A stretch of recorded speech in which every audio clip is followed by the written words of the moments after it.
जगह से खास मेहमान हैं, जुड़ने वाले हैं, जौनपुर के रहने वाले हैं, युवा नेता हैं। शत्रुघ्न प्रताप सिंह जो है लोकसभा 73 में अपनी दावेदारी कर चुनावी मैदान में हैं। सबसे पहले सर का बहुत-बहुत बधाई, शुभकामनाएं। अयोध्या में प्रभु श्री राम का आगमन था। बहुत विपक्ष के लोग जो है कह रहे हैं कि आरएसएस का एजेंडा है, तमाम जो है इस तरह से लोग आरोप लगा रहे हैं। उसको लेकर क्या कहेंगे आप? वेस्ट बंगाल की अगर बात करें, तमाम ऐसे जो है वहाँ पर जो केंद्र हो रहे हैं मामले। देखिए, मैंने पहले भी कहा कि भगवान राम, मर्यादा पुरुषोत्तम भगवान श्री राम भारत की आत्मा। जी, विश्व में अगर धर्म की बात की जाए तो धर्म के प्राण अगर कहीं है तो भगवान राम है, वो आ रहे हैं। और भारत में जो विभाजनकारी शक्तियां जो भारत को तोड़ने वाली है वो हताश हो गई। हताश। विपक्ष की बात करते हैं। तमिलनाडु की स्टालिन सरकार ने राम मंदिर के प्राण प्रतिष्ठा होने पर वहां के हिंदुओं के द्वारा मंदिरों में उत्सव मनाने पर रोक लगा दिया है। किसी पर प्रसारण नहीं हो सकता। तमिलनाडु सरकार है, ममता बनर्जी की बंगाल की सरकार है, कर्नाटक है, तेलंगाना, यानी जो गैर भाजपा शासित राज्य है, उन्होंने लाइव जो प्रसारण होता उस पर रोक लगा दी, नहीं होने दे रहे हैं। इतनी कुंठा आपके अंदर है। क्यों ऐसा हुआ? ये तो उनसे पूछना चाहिए, क्योंकि अभी भी उनके मन के अंदर राम के प्रति द्रोह है। स्टालिन सरकार ने तो बाकायदे मंदिरों में अगर कोई उत्सव मनाए, कोई अगर मिठाई बांटे तो उस पर तक रोक लगाया है।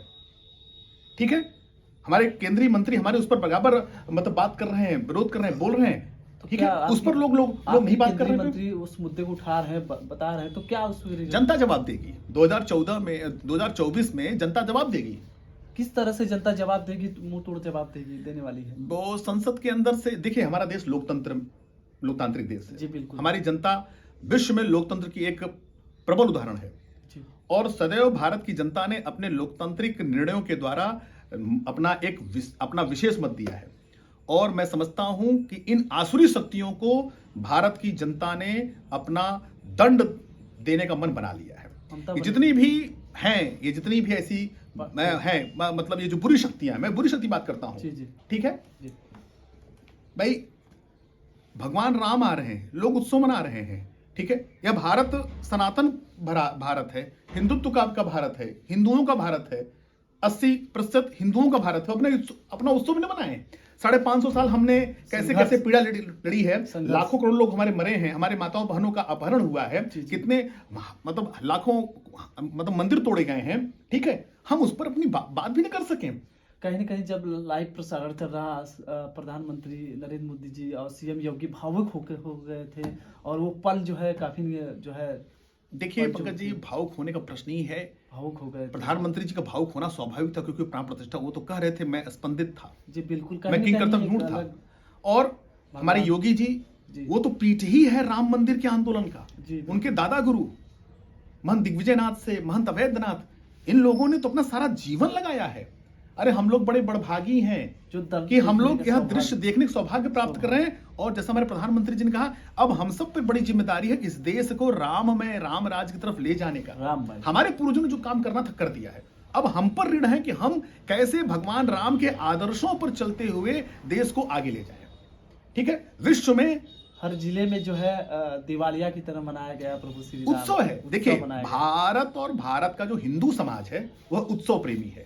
हमारे यहाँ जो त्योहार होते हैं वो उत्सव होते हैं। हमारे यहाँ मातम नहीं मनाए जाते हैं। जो मातम मनाने वाले लोग हैं वो रो रहे हैं। हम उत्सव मनाने वाले लोग हैं, हम उत्सव मना रहे हैं। ठीक है, 22 जनवरी का दिन भारत के इतिहास में एक नए पर्व के रूप में दर्ज हो गया है।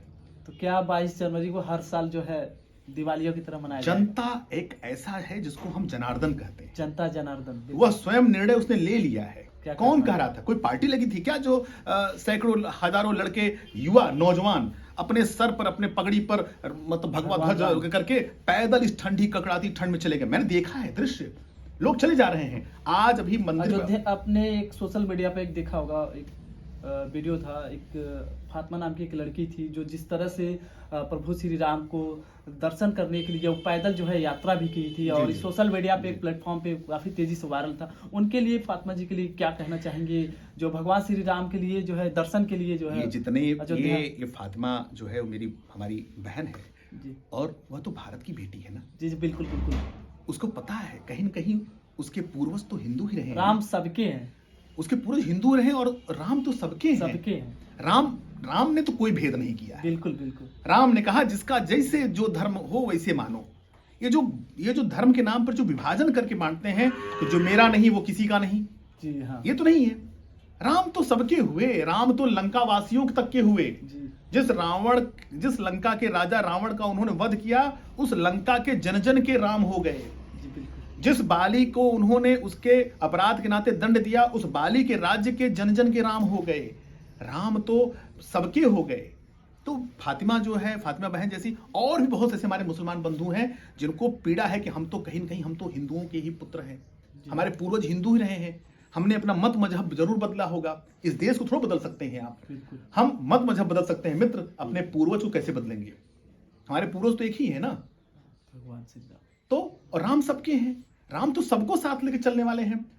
मैं तो कहता हूं कि ओवैसी जैसे जो यह देश विरोधी ताकतें हैं जो दिन भर जहर उगलती हैं, फातिमा जैसी बहनों से, फातिमा जैसी जो हमारे देश की जो बेटियां हैं उनसे पास बैठ करके नतमस्तक होकर सीख लें। कैसे लेंगे? उनके यहाँ तो कोई लड़की किसी पुरुष को तो शिक्षा दे ही नहीं सकती, कैसे करेंगे वो? उनकी तो मैं तो फातिमा जैसी जो हमारी बहन बेटियां, मैं उनका अभिनंदन करता हूँ। तो आप देख सकते हैं सर ने जिस तरह से बताया है, प्रभु श्री राम भव्य तरीके से जो है अयोध्या में विराजमान हो गए थे और उन्होंने जिस तरह से अपनी बात रखी है, कहीं न कहीं प्रभु श्री राम के लिए जो इनके अंदर आस्था है, तो राम सबके हैं, तो राम सबके हैं। भविष्य तरीके से लोग जो है आशीर्वाद ले रहे हैं और प्रभु श्री राम जो है अयोध्या में आए। 22 जनवरी को इतिहास में के पन्नों पे रहेगा कि उस दिन राम उत्सव बहुत ही खास तौर पे मनाया गया है। विशेष तैयारियां भी थी वहाँ पर जो है। इस खबर को देखने के लिए हमारे तमाम दर्शकों का आभार है। जो राम भक्त हैं उनको उनसे क्या कहेंगे? देश राममय है।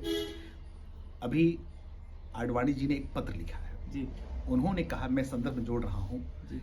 कि उन्होंने कहा जब मैं राम रथ लेके निकला तो करोड़ों करोड़ों जनता उमड़ पड़ी और मुझे यह जानकारी हुई, मैं जाना कि लोगों के अंदर राम बैठा के लोग छुपा के रखे थे जी। और जैसे ही हम रथ लेके निकले, लोगों ने जो छुपा करके रखा था राम को, वो प्रकट करके बाहर आ गए।